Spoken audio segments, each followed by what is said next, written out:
गुरुदेव का प्रवचन यानी अमृतवाणी। देवत्व विकसित करें, कालनेमी न बने। गायत्री मंत्र हमारे साथ साथ। ओम भूर्भुवः स्वः तत्सवितुर्वरेण्यं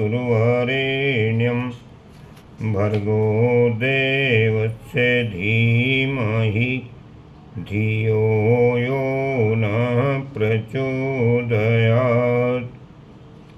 देवियों, भाइयों, बहुत पुराने समय की बात है जब रावण सीता जी को चुरा कर ले गया था और सबके सामने ये समस्या थी कि मुकाबला कैसे किया जाए, रावण से युद्ध कैसे किया जाए। बहुत सारे लोग थे, राजा महाराजे भी थे, पर किसी की हिम्मत नहीं पड़ी कि रावण से लड़ने के लिए जाए। कौन अपनी जान गंवाए, कौन मुसीबत में फंसे, इसलिए कोई भी तैयार नहीं हुआ। रामचंद्र जी कहने लगे कि क्या कोई भी लड़ने हमारे साथ नहीं जाएगा? तो फिर क्या हुआ? देवताओं ने विचार किया और कहा कि भगवान के काम में हमको सहायता करनी चाहिए और सुग्रीव की सेना में, हनुमान की सेना में सम्मिलित होकर रावण से लड़ने के लिए चलना चाहिए। देवताओं ने बंदर का रूप बनाया, रीछ का रूप बनाया। कहाँ रावण और कहाँ बेचारे बंदर का, दोनों का कोई मुकाबला नहीं था। फिर भी वह लड़ने के लिए चल पड़े। क्यों? क्योंकि वे देवता थे। देवता न होते, अगर रीछ बंदर रहे होते तो पेड़ों पर खुदक खुदक करते रहते। फिर वे सीता जी को छुड़ाने के लिए, राम राज्य की स्थापना के लिए, लंका को तहस नहस करने के लिए भला इस तरह के कार्य कैसे कर सकते थे, लेकिन उन्होंने किया। आप लोगों को मैं रीछ और बंदर के रूप में देवता मानता हूँ। आज फिर उसी ऐतिहासिक घटना की पुनरावृत्ति होने जा रही है। आप लोग पहले जन्म के देवता हैं। अकेले में जब कभी आपको शांति का समय मिले, एकांत का समय मिले, तब आप अपने अंदर झांक कर देखना कि आप रीछ बंदर हैं या देवता हैं। वास्तव में आप देवता हैं।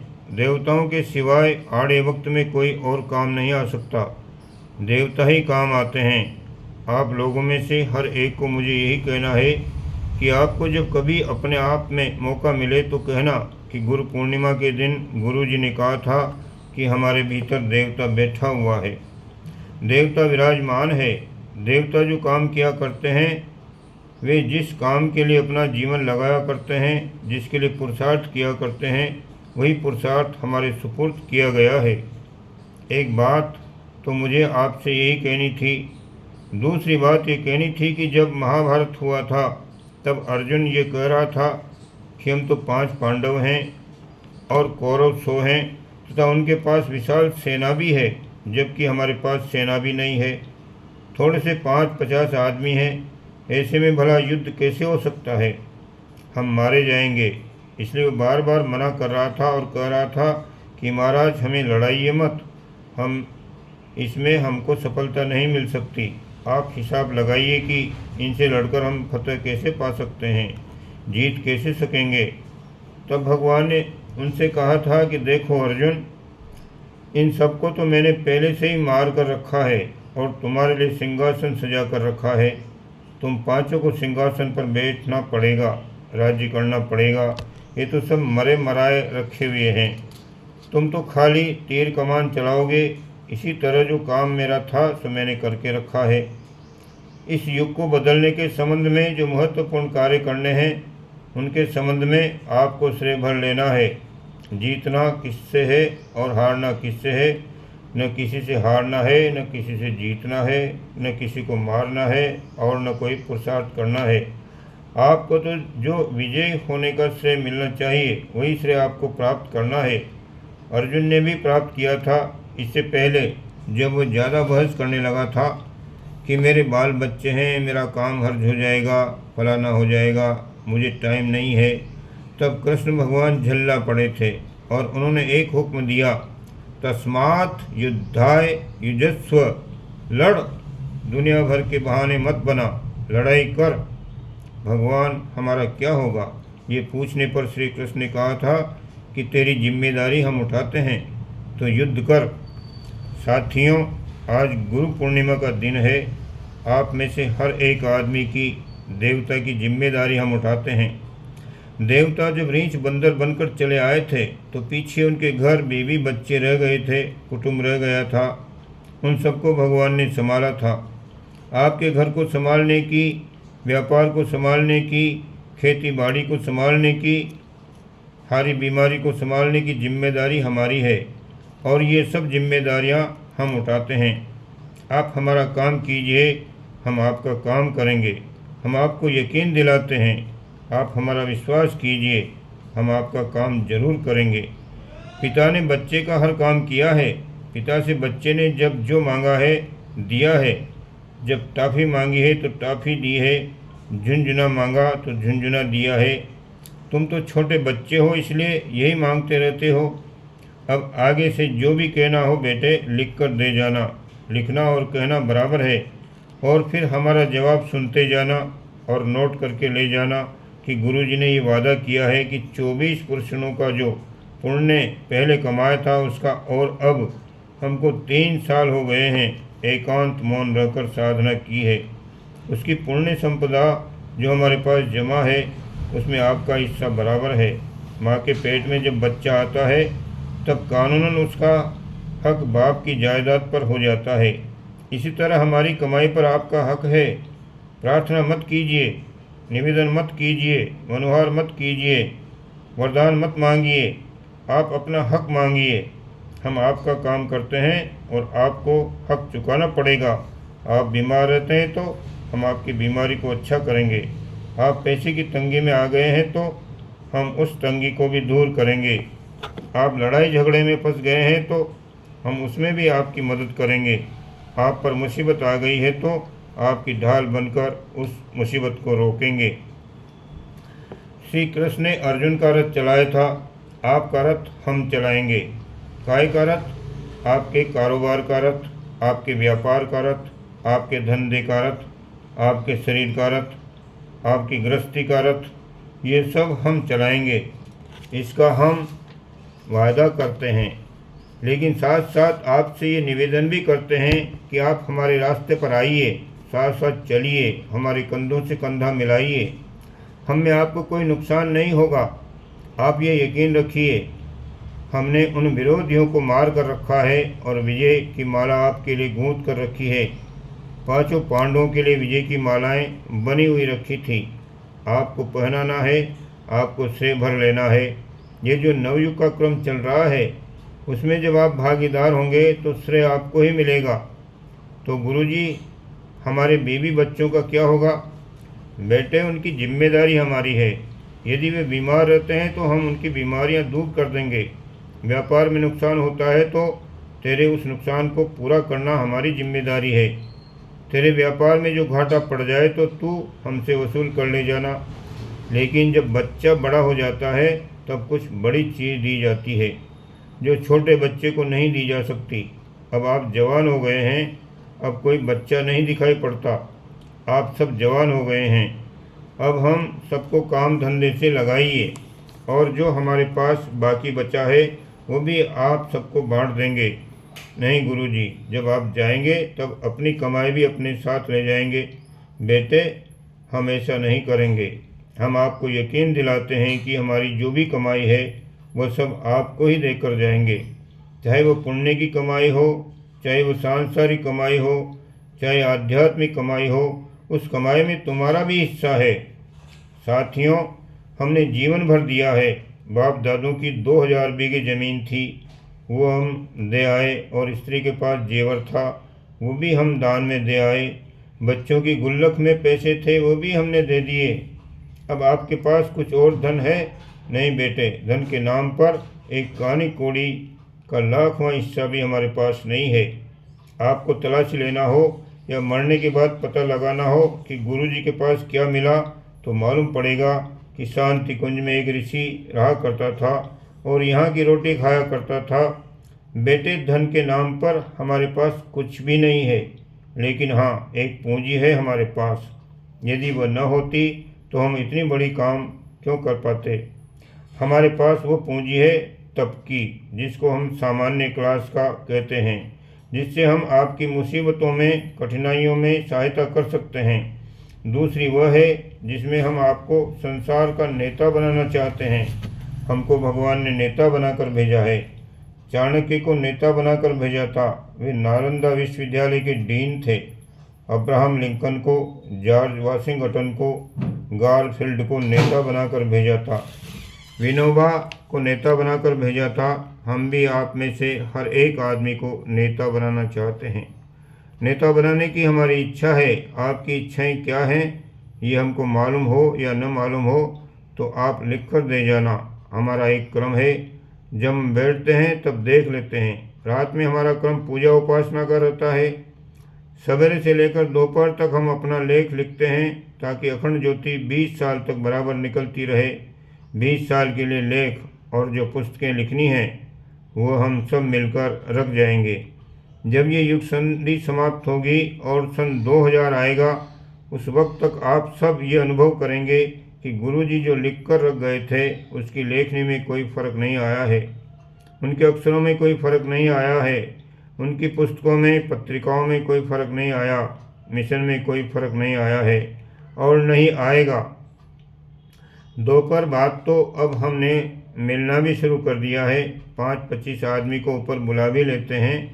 ये हमारा दोपहर से शाम तक का क्रम है। इस तरीके से कभी आएंगे तो जब किसी को बहुत ज़रूरी काम हो तो मिल लेना। सांसारिक कठिनाइयाँ हो तो माताजी से कह देना। ये महकमा मैंने माताजी के जिम्मे कर दिया है। संसार की आपको कितनी कठिनाइयाँ हों सब माताजी से कहिएगा। कोई आध्यात्मिक बात हो या कुछ ऊंचा उठना हो तो हमारे पास आना। हम आपकी बड़े कदम उठाने में मदद करेंगे। हमने इस दुनिया में बड़े बड़े कदम उठाए हैं और बड़े बड़े कदम उठाने के लिए आपसे भी कहते हैं। 2 बातें हो गई हैं, आप ध्यान रखना। एक और तीसरी बात मैं अपने सबूत में आपको बताता हूँ, जो विश्व के एक बहुत बड़े भविष्यवक्ता ने सैकड़ों वर्ष पूर्व कही थी। संसार में ऐसे भविष्यवक्ता तो बहुत से हैं जो हाथ देकर ये बताते हैं कि तेरा विवाह कब हो जाएगा, पैसा कब आएगा, कब क्या हो जाएगा। इसी तरह जन्म पत्री बनाने वाले बहुत से लोग हैं, किंतु दुनिया में एक ऐसा व्यक्ति भी हुआ है जिसने सारे संसार की राजनीति के बारे में लिखा है, जिसमें से 800 भविष्यवाणियाँ सही हो चुकी है। 1000 वर्ष पहले हुआ था वो। उसका नाम है नोस्ट्राडेमस। उसने ऐसी भविष्यवाणी की थी जो 101% सही हो जाती थी। ब्रिटेन का तब नामो निशान नहीं था जब नोस्ट्राडेमस पैदा हुआ था। स्कॉटलैंड था, आयरलैंड था, इंग्लैंड था, पर ब्रिटेन नहीं था। लेकिन उसने लिखा था कि ब्रिटेन बनेगा, इतने दिनों तक राज्य करेगा और सन 1942 में इसका सिराजा बिखर जाएगा और तब जितना भी उसका राज्यमंडल है सब खत्म हो जाएगा। वह सब एक एक अक्षर सही हुआ। ये तो नमूने की बात बता रहा हूँ। उसकी ऐसी भविष्यवाणियाँ कवितामय पुस्तकों में लिपिबद्ध है, जिसे फ्रांस के राष्ट्रपति मित्रा सिरहाने रखकर सोया करते थे। उस कवितामय पुस्तक पर हजारों आदमियों ने टिप्पणियाँ की हैं। उसी में से एक आप अखंड ज्योति में पढ़ेंगे, जो उसने हिंदुस्तान के बारे में की है। उसकी भविष्यवाणी है कि हिंदुस्तान का अध्यात्म और पाश्चात्य का तत्व विज्ञान, ये दोनों आपस में मिल जाएंगे। पाश्चात्य भौतिक विज्ञान और अध्यात्म मिल जाएंगे। रूस और हिंदुस्तान मिल जाएंगे। चीन से अमेरिका की लड़ाई हो जाएगी। आदि आदि बहुत सी भविष्यवाणियाँ हैं। उन बहुत सी भविष्यवाणियों में से आपके काम की एक ही है कि हिंदुस्तान सारी दुनिया का नेतृत्व करेगा, जैसा कि आजकल अमेरिका कर रहा है। चाहे वो बम बनाए, चैलेंजर बनाए, स्टार वार की योजना बनाए, किंतु बाद का नेतृत्व भारत करेगा। हिंदुस्तान को सारी दुनिया का नेतृत्व करने के लिए बड़े कर्मठ व्यक्ति चाहिए, बड़े शक्तिशाली और क्षमता संपन्न व्यक्ति चाहिए, बड़े लड़ाकू योद्धा चाहिए, बड़े इंजीनियर चाहिए, बड़े बड़े समर्थ आदमी चाहिए, और वही मैं तलाश कर रहा हूँ। बेटे, तुम में योग्यता नहीं है तो तुम्हें योग्यता हम देंगे। तुम्हारी खेती बाड़ी को ही नहीं संभालूंगा, वरन योग्यता भी दूंगा ताकि तुम संसार का नेतृत्व कर सको। नालंदा तक्षशिला विश्वविद्यालय के तरीके से हमने यहाँ नेता बनाने का एक विश्वविद्यालय बनाया है। तक्षशिला विश्वविद्यालय चाणक्य जहाँ पढ़ता था उसमें 10,000 विद्यार्थी थे एक साथ। हमारी भी इच्छा है कि हम 10,000 विद्यार्थी एक साथ पढ़ाएं, पर यहाँ हमने विद्यार्थियों के लिए जगह नहीं है। पर यहाँ इतने विद्यार्थियों के लिए जगह नहीं है।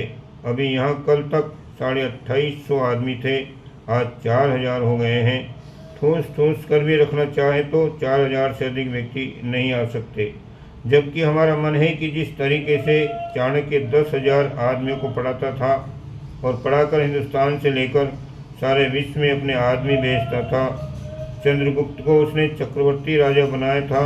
हमारी भी इच्छा है कि ऐसे ऐसे नेता बनाएं, पर बना नहीं सकते क्योंकि जगह हमारे पास कम है। ऐसे में पढ़ा नहीं सकते तो फिर क्या योजना है? कुछ नई स्कीम है जो आज गुरु पूर्णिमा के दिन कहनी है, और वह यह है कि प्रज्ञा विद्यालय तो चलेगा नहीं, चलेगा यहीं, क्योंकि केंद्र तो यहीं है, शक्ति का उद्भव यहीं होगा, जनरेटर तो यहीं लगेगा। लेकिन जगह जगह प्रज्ञा पाठशालाओं की स्थापना हमें करनी है। इसके लिए आप सब जितने भी आदमी हैं उनको एक काम सौंपते हैं। 1 महीने की प्रज्ञा पाठशालाएँ तो यहीं होंगी, पर 15 दिन की प्रज्ञा पाठशालाएँ क्षेत्रों में शक्तिपीठों पर चलेंगी। यहाँ बड़े साइज का प्रमाण पत्र उत्तीर्ण होने पर दिया जाता है, पर वहाँ छोटे साइज का दिया जाएगा। परीक्षा ली जाएगी और वहाँ भी हम नेता बनाएंगे। आपको हम हिंदुस्तान का ही नहीं, सारे विश्व का नेता बनाने वाले हैं। हिंदुस्तान में हमने 10-10 गाँवों के खंड काटे हैं और उन्हें एक एक व्यक्ति के सुपुर्द किया है और कहा है कि आप अपने यहाँ प्रज्ञा पाठशालाएँ चलाएँ। पिछले साल आप लोगों में हमारे कहने पर किसी ने यज्ञ किए, किसी ने शक्तिपीठ बनाए, हजारों काम बनाए और लोगों ने किए हैं। इस वर्ष अब आप सब लोग ये विचार लेकर जाएं कि हम प्रज्ञा पाठशाला चलाएंगे। इस कार्य में कोई रुकावट नहीं आएगी। आज गुरु पूर्णिमा के दिन से आप लोग एक काम ये करना कि हमेशा ये अनुभव करना कि आप देवता हैं। रीछ बंदर का लिबास पहने बैठे हैं, कोई कुर्ता पहने बैठा है, कोई धोती पहने बैठा है, कोई चश्मा लगाए बैठा है, तो कोई कुछ किए बैठा है, पर आप हैं वास्तव में देवता, जो किसी खास काम के लिए, किसी खास उद्देश्य के लिए, किसी खास निमंत्रण पर आप काम करने के लिए आए हैं। ये हुई बात नंबर 2। 3, जो आपको मुश्किल जान पड़ती है कि संसार में से बुराइयां कैसे दूर होंगी और अच्छाइयों की वृद्धि कैसे होगी। इस संबंध में नोस्ट्राडेमस की राजनीतिक भविष्यवाणी तो हमने बता दी है, और अब अपनी स्वयं की भविष्यवाणी बताते हैं कि हमने आपके बैरियों को, दुश्मनों को मार दिया है, वे मरे हुए रखे हैं, और आपके लिए श्रेय जीवित है, आपके लिए सौभाग्य जीवित है, आपके लिए मुकुट जीवित है, आपके लिए बड़प्पन जीवित है। आप उस बड़प्पन को उठा लेना। आज आपसे तीसरी बात ये कहनी थी कि नालंदा जैसा विश्वविद्यालय बनाने का हमने संकल्प लिया था कि 1 लाख कार्यकर्ता हम देश को, समाज को, विश्व को देंगे। इस काम में आप लोग हमारी मदद कीजिए और 15-15 दिन के लिए अपने यहाँ प्रज्ञा पाठशाला चलाने के लिए कोशिश कीजिए। हम वहाँ पढ़ाने के लिए तो नहीं जाएंगे, पर अपनी शक्ति देंगे, अपनी बुद्धि देंगे, अपनी भावना देंगे, अपना प्राण देंगे, अपना जीवन देंगे, सब चीज़ देंगे। इसलिए जब आदमी जाएगा तो कुछ का कुछ होकर जाएगा। कितने काम हो गए? 3। एक और काम कहता हूँ, उसे ध्यान से सुनना। हमने जो लड़ाई छेड़ी है वह दुष्प्रवृत्तियों के विरुद्ध छेड़ी है और सत्प्रवृत्तियों के संवर्धन की छेड़ी है। राम राज्य की स्थापना की छेड़ी है और लंका दमन की छेड़ी है। ये काम बहुत बड़ा है और इसमें कुछ मुसीबतें भी आएंगी, पर उन मुसीबतों को आप तक नहीं पहुंचने देंगे। उन मुसीबतों को अपने ऊपर लेते रहेंगे। राणा सांगा जो था, उसे जहाँ कहीं भी दिखता कि उनके साथियों पर गाज गिरी, उनके ऊपर की तलवार अपने शरीर पर झेला करता था। उसने ढेरों आदमी इस तरह बचाए थे। जब उसके शरीर पर 80 घाव हो गए तब वो बेहोश हो गया और अपना काम बंद कर दिया। 80 घाव खाने तक तो कोई मुसीबत आपके ऊपर नहीं आएगी। मुसीबत आएगी तो हमारे ऊपर आएगी। पहले भी आई थी, श्री कृष्ण भगवान के पास आई थी, रामचंद्र जी पर मुसीबत आई थी, सीता हरण हो गया था, किसी का क्या हो गया, लेकिन हमारे ऊपर एक और तरह की मुसीबत आएगी जिसकी जानकारी आपको देना चाहता हूँ। वो मुसीबत इस तरह की है जैसे कि काल नेमी ने पैदा की थी। कालनेमी रावण का कुटुंबी था। स्कंद पुराण में कथा आती है कि वह सबकी बुद्धि बिगाड़ देता था। छोटा भाई कुंभकर्ण था। उसने योगाभ्यास किया, तप किया। वो चाहता था कि 6 महीने जगा करूं और एक दिन सोया करूं, लेकिन कालनेमी ने उसकी ऐसी बुद्धि बिगाड़ दी, भ्रष्ट कर दी कि कुंभकर्ण ये मांगने लगा कि 6 महीने सोया करूं और एक दिन जगा करूं। अगर वह 6 महीने जगा होता तो रावण का ढेर हो गया होता। इसी तरह मारीच ने भी तप किया था। वो स्वर्ग चाहता था, पर कालनेमी ने उसकी ऐसी बुद्धि भ्रष्ट की और कहा कि तू ये मत मांग कि मैं स्वर्ग जाऊं, वरन ये मांग कि सोने का हिरण बन जाऊं। कारण चमड़े वाले को तो मारता है एक आदमी, पर सोने वाले को मारेंगे 100 आदमी। बेचारा छिपा छिपा बैठा रहता था। अपने वेश को बनाए एक बार सोने का वेश बनाया तो सीता जी के कहने पर रामचंद्र जी ने उसे मार डाला। कालनेमी की कथा सुना रहा था। स्कंद पुराण की आपको पूतना की कोई बाल बच्चे नहीं थे।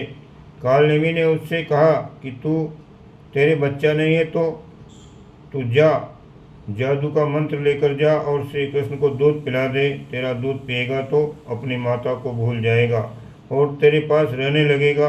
कालनेमी के बहकाने में आकर पूतना बेचारी गई कि मेरा बेटा नहीं होता तो बेटा ले आऊं।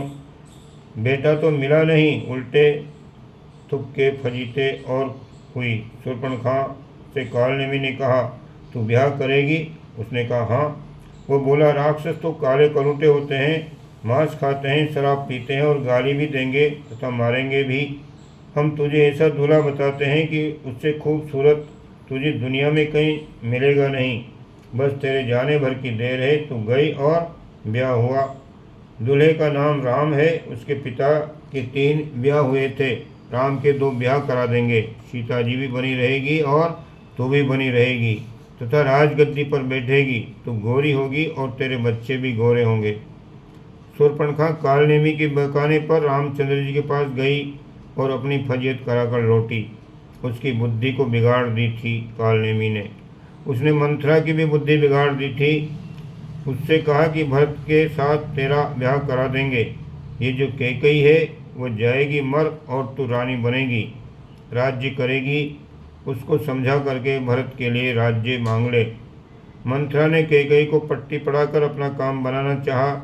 इस तरह दुनिया भर की अंडम बंडम करके उसने मंथरा की भी मिट्टी पलीत कर दी। कालनेमी की जो ये घटनाएं हैं वो हमारे ऊपर भी लागू होती हैं।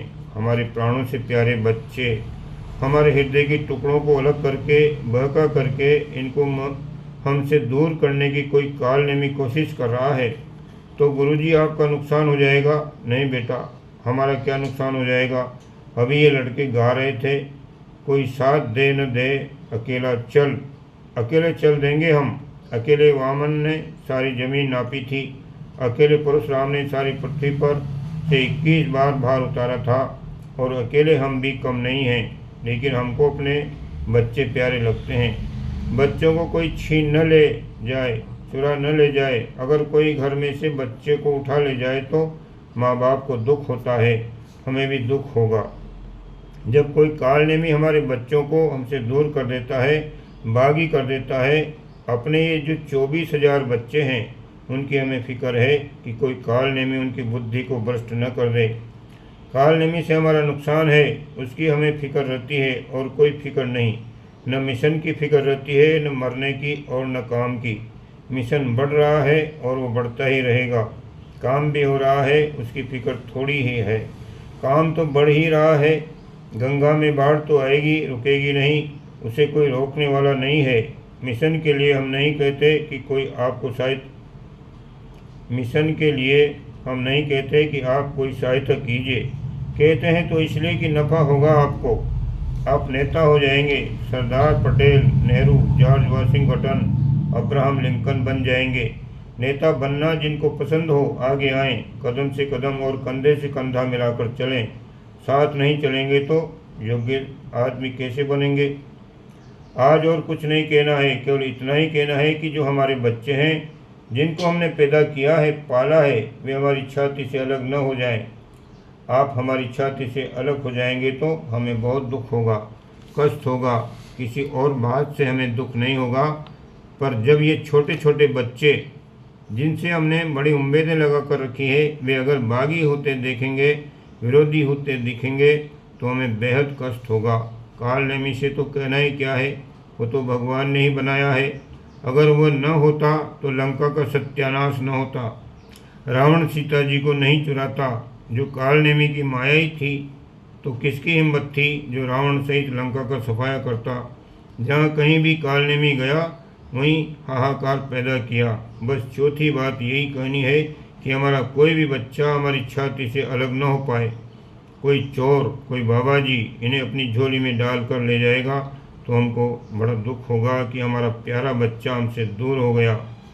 कितना कष्ट होगा आप नहीं समझते। आपने तो नेतागिरी देखी है, पार्टियों की फजीयत देखी है कि किस तरीके से फूट डाली जाती है और कैसे अलग किया जाता है। आपने तो यही किस्से देखे हैं। वे किस्से नहीं देखे हैं कि मिलजुल कर कैसे रहते हैं, एक होकर कैसे रहते हैं। 4 बातें हो गई बेटा, अच्छा ध्यान रखना। हमने एक बात तो ये कही है कि आप रीछ बांदर के रूप में देवता हैं। दूसरी बात यह है, तुम्हें श्रेय देने के लिए दुश्मनों को मार कर रख दिया है और तुम्हारे लिए राज सिंहासन बना कर रख दिया है, तुम उसको ग्रहण करना। तीसरी बात यह है कि तुम अपनी व्यक्तिगत कठिनाइयों के बारे में परेशान मत होना। तुम्हारी व्यक्तिगत कठिनाइयाँ कौन हल करेगा? हमारा पुण्य, हमारा तप करेगा। हमारा पुण्य जो पिछले समय से आया है वह हर एक के काम आएगा और किसी के काम नहीं आएगा। हमारा काम रुकने वाला नहीं है, वो बढ़ता ही जाएगा। बस आप तो अपने आप को काल नेमी से बचाए रखना। भाग जाएंगे तो हमें दुख होगा कि हमारा कैसा प्यारा बच्चा था, कितने प्यार और मोहब्बत से इसको हमने पाला था, और देखो आज ये कहाँ फिर रहा है। चोरों के यहाँ फिर रहा है, भिखारियों के यहाँ फिर रहा है, कहाँ कहाँ धक्के खा रहा है। ऐसा आप लोग मत करना। ये 4 बातें कहनी थी आपसे। बसंत पंचमी के बाद अब व्याख्यान दिया है। आज इतना ही बहुत है। इन्हीं बातों पर बार बार विचार करना। आपके काम की देखभाल हम करेंगे। आप देवता हैं, ध्यान रखना।